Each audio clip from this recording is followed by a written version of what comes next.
Hello class, कैसे हैं आप लोग। देखिए, कल वाले वीडियो लेक्चर में हम इंसेक्टिवोरस प्लांट्स तक पढ़ चुके हैं। ओके, आज हम बात करेंगे सेप्रोट्रॉप्स। ओके, चलिए देखिए, आपने देखा होगा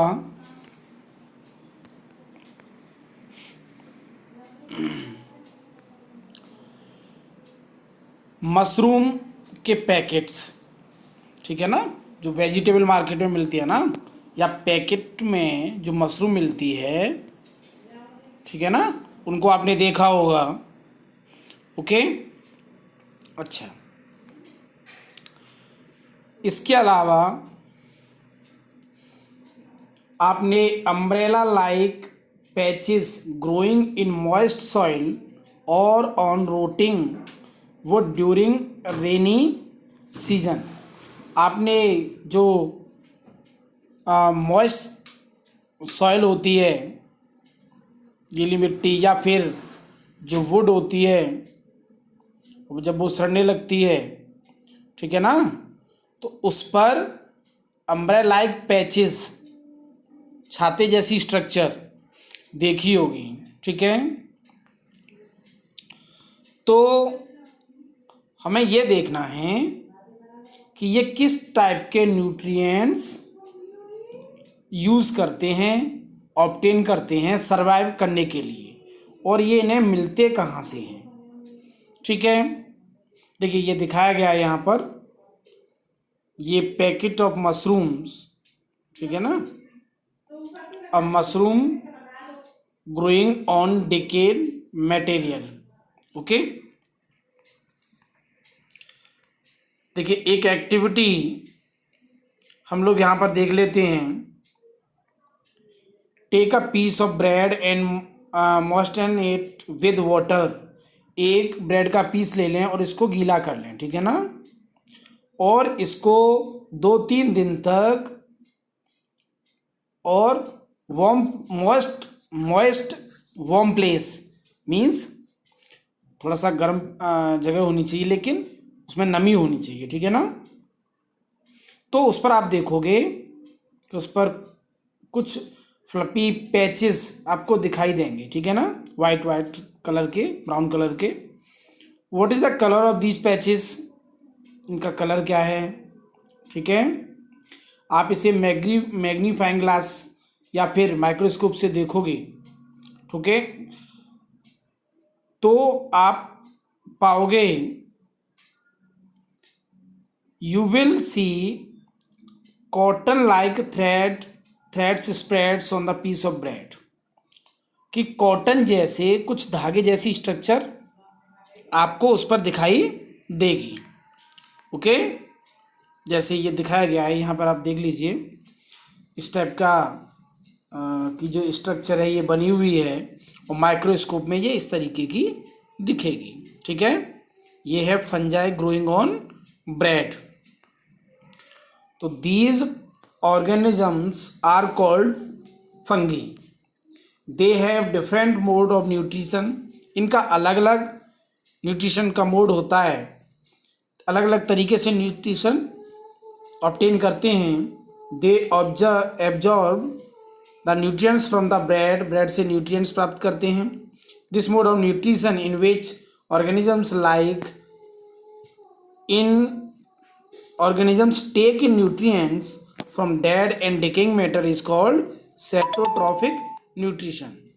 ओके, तो ऐसा मोड ऑफ न्यूट्रिशन जिसमें ऑर्गेनिजम्स न्यूट्रिएंट्स डेड और डिकेइंग, सड़ी गली चीज़ों से अपना न्यूट्रिशन प्राप्त करते हैं, उसे हम सेप्रोट्रॉफिक न्यूट्रिशन कहते हैं। Such organisms with saprotrophic mode of nutrition are called saprotrophs, और ऐसे organisms saprotrophs कहलाते हैं। तो आपको समझ में आ गया होगा what is saprotrophic nutrition, जिसमें सड़ी गली चीज़ों से ऑर्गेनिजम्स न्यूट्रिएंट्स प्राप्त करते हैं और ऐसे ऑर्गेनिजम्स को हम सेप्रोट्रॉप्स कहते हैं. Okay. Fungi also grow on pickles, leather, clothes and other articles that are left in hot and humid weather for long time. लंबे समय तक यदि अचार है, लेदर है, क्लॉथ्स है या फिर अदर आर्टिकल्स हैं, उनको हम थोड़ी सी गर्म और ह्यूमिड मतलब जिसमें नमी हो ऐसे मौसम में छोड़ दें तो उन पर भी ये फंगी ग्रो करने लगती है. ठीक है. Rainy season, during the rainy season they spoil many things. बहुत सारी चीज़ों को ये खराब कर देती हैं. ठीक है ना. Ask your parents about the menace of fungi in your house. अपने पेरेंट्स से भी आप लोग इस टॉपिक पे बात कर सकते हो. The fungal spores are generally present in the air. Actually क्या होता है कि फंगल के जो स्पोर्स होते हैं वो हमेशा एयर में प्रेजेंट होते हैं. ठीक है ना. हमेशा when they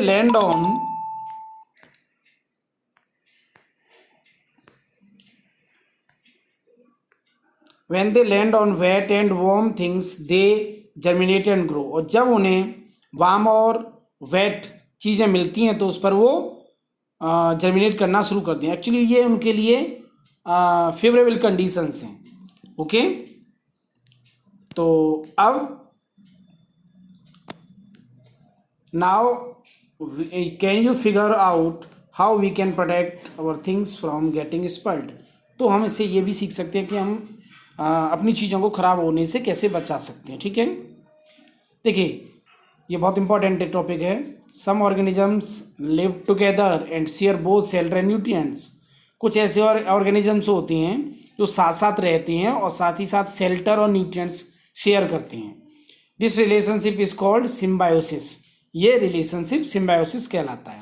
बहुत इंपॉर्टेंट है. व्हाट इज सिम्बायोसिस, तो आप यहाँ से नोट करोगे. ओके. एग्जाम्पल के लिए कुछ ऐसे फंगी हैं जैसे fungi live inside the roots of plants. Plants की रूट्स में रहते हैं. The plant provide nutrients to the fungus and in return the fungus provides water and certain nutrients.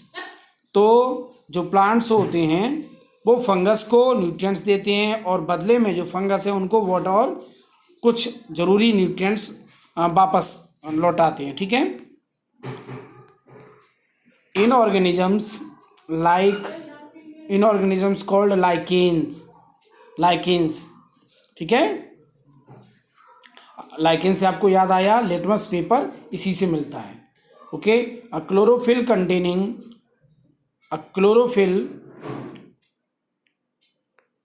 containing partner which is an alga and a fungus live together. ठीक है. तो एक chlorophyll containing partner है जिसे हम alga कहते हैं और एक फंगस, दोनों साथ साथ रहते हैं. The fungus provide shelter. Fungus क्या करता है? शेल्टर प्रोवाइड कराता है, वाटर प्रोवाइड कराता है, मिनरल्स प्रोवाइड कराता है एल्गा को. ठीक है. और बदले में एल्गा उसे क्या देता है? उसके लिए खाना बनाता है फंगस के लिए. ठीक है. तो ये सिम्बायोसिस का एग्जाम्पल है. ओके. चलिए. तो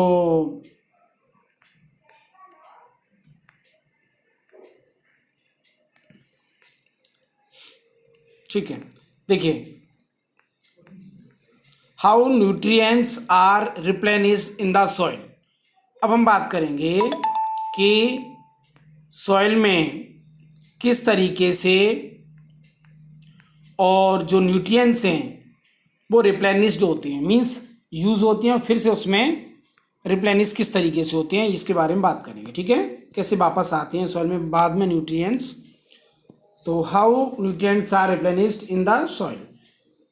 आपने देखा होगा कि फार्मर्स जो होते हैं मैन्योर और फर्टिलाइजर्स अपने गार्डन में, अपने खेत में आपने डालते हुए देखे होंगे. ठीक है ना. ऐसा क्यों किया जाता है? ओके. तो you learn that plants absorb minerals. तो आप जानते हो कि प्लांट्स जब किसी फील्ड में, किसी खेत में और जब ग्रो करती हैं तो वो मिनरल्स और न्यूट्रिएंट्स लेती हैं कहाँ से, सॉइल से। ठीक है, तो सॉइल में जो अमाउंट्स होता है न्यूट्रिएंट्स का वो धीरे धीरे कम होने लगता है। तो fertilizers manures contain nutrients such as nitrogen, और फर्टिलाइजर और मैन्योर्स में क्या होता है, नाइट्रोजन होता है, पोटेशियम होता है, फॉस्फोरस होता है, ईटीसी। ठीक है, तो these nutrients need to be added from time to time in rich the soil. तो ये चीज़ें इसलिए मिलाई जाती हैं क्योंकि ये न्यूट्रिएंट्स और सॉइल में बढ़ जाएं। Okay, we can grow plants and keep them healthy if we can fulfill the nutrients requirement of plants।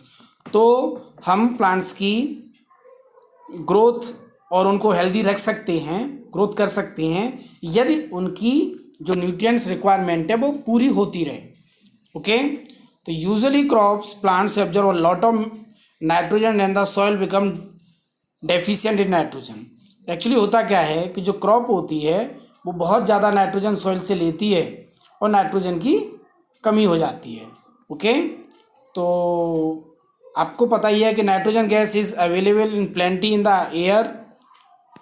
Air में नाइट्रोजन गैस बहुत है, तो plants can not use it in the manner they can use carbon dioxide. Okay, जिस तरीके से वो carbon dioxide को use कर लेते हैं वैसे नाइट्रोजन गैस को यूज़ नहीं कर पाते।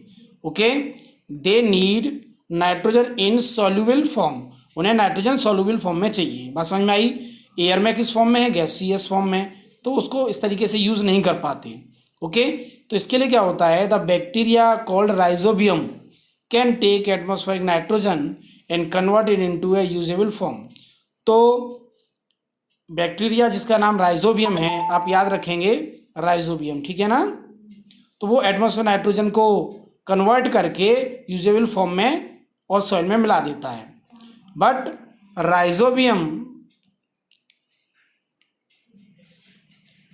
Rhizobium can not make its own food, लेकिन राइजोबियम खुद अपना खाना नहीं बना पाता। So if often lives in the roots of gram, peas, moong, beans and other legumes and provide them with nitrogen. In return the plants provide food and shelter to the bacteria. तो ये पूरा paragraph बहुत important है। तो rhizobium क्या करता है कि जो लेग्यूमिनस जो प्लांट्स होते हैं, आप याद रखिएगा राइजोबियम कहाँ पाया जाता है, लेग्यूम्स में पाया जाता है या लेग्यूमिनस प्लांट्स में पाया जाता है। वो कौन कौन से हैं, ग्राम, पीस, मूंग, बीन्स। तो इनको नाइट्रोजन देता है सॉल्युबल फॉर्म में, और बदले में ये उसको क्या देती है, shelter and bacteria, sorry shelter and food. Okay, तो दस they have a symbiotic relationship, इस तरीके से इनमें एक सिम्बायोटिक रिलेशनशिप है। तो यहाँ हम सिम्बायोटिक रिलेशनशिप का एग्जाम्पल दे सकते हैं। ओके, तो this association is of great significance for the farmers, और ये फार्मर्स के बहुत काम आता है। They can reduce the use of nitrogen fertilizer where leguminous plants are grown. तो जहाँ लेग्यूमिनस प्लांट्स होते हैं वहाँ फर्टिलाइजर्स का कम यूज़ करना पड़ता है। तो most of the pulses dals are obtain from leguminous plants. ठीक है, तो आपने इस चैप्टर में देखिए ज़्यादातर प्लांट्स का जो मोड ऑफ न्यूट्रिशन है वो कैसा है, ऑटोट्रॉप्स हैं, कुछ पैरासाइट्स और सेप्रोट्रॉफिक। ओके, तो they derive nutrition from other organism, जो कि दूसरे ऑर्गेनिज्म से अपने न्यूट्रिशन प्राप्त करते हैं। ठीक है, और animals are categorized as heterotrophs, और जितने भी एनिमल्स हैं वो हेटेरोट्रॉप्स कहलाते हैं, since they depend on plants and other animals for, क्योंकि वो लोग प्लांट्स और एनिमल्स पर डिपेंड करती हैं अपने खाने के लिए। ओके, तो can we say that the insectivorous plants are partial heterotrophs. ये आपके लिए क्वेश्चन है कि क्या इंसेक्टिवोरस प्लांट्स कुछ हद तक हेटेरोट्रॉप्स हैं। ओके, चलिए आप क्या करेंगे, एक्सरसाइज, ये कीवर्ड्स एक्सरसाइज करने की कोशिश करेंगे जितना आप कर सकती हो। Okay, thank you.